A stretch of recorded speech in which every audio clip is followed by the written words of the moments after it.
era unha persona moi discreta, era unha das reglas da súa vida, e tamén a pintura para ele era, nós creemos que era o aspecto máis íntimo da súa persona, e creo que esta tiña certo pudor, non? A hora de exhibir a súa obra, era un perfeccionista, unha amante da técnica, entón empezamos a preparar a idea dunha exposición xa con ele en vida, pero bueno, non atopamos dun xeito, ningún lugar, nin tampouco reunir a colección que desexaba para unha exposición. Entón, unha vez falecido ele, pois a familia decidimos escoller, non sabemos se as millores, pero si por lo menos as que para nós eran máis bonitas, e facer esta homenaxe.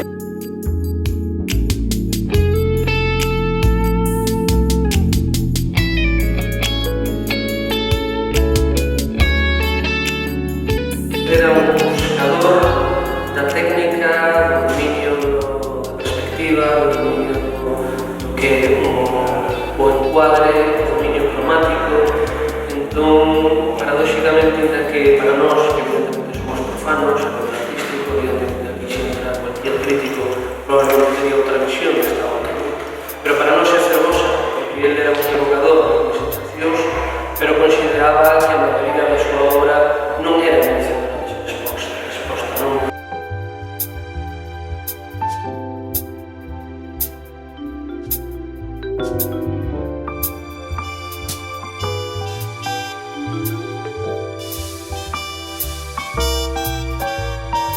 Nos o que podemos recoller foron o que presentamos no catálogo, que son 76 obras.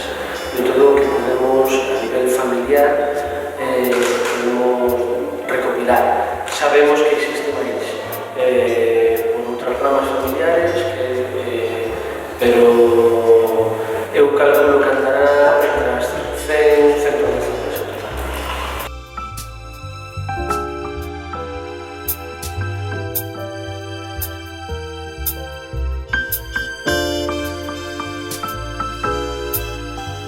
Se empezou de moi novo, ele se encontrou inquietudes artísticas e intelectuais, ele era un amante da cultura, amante do galeguismo, empezou sendo autodidacta,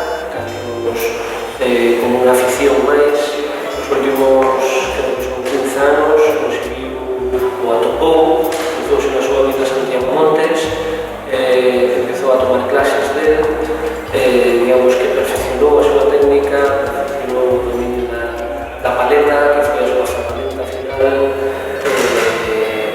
pero bueno, hasta ese momento o que facía era a nivel totalmente aficionado.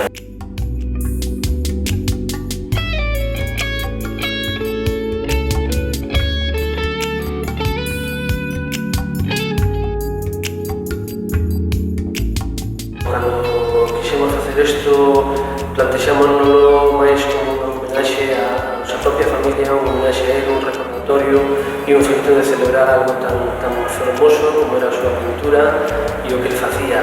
Se supón un recoñecemento público, o gallá.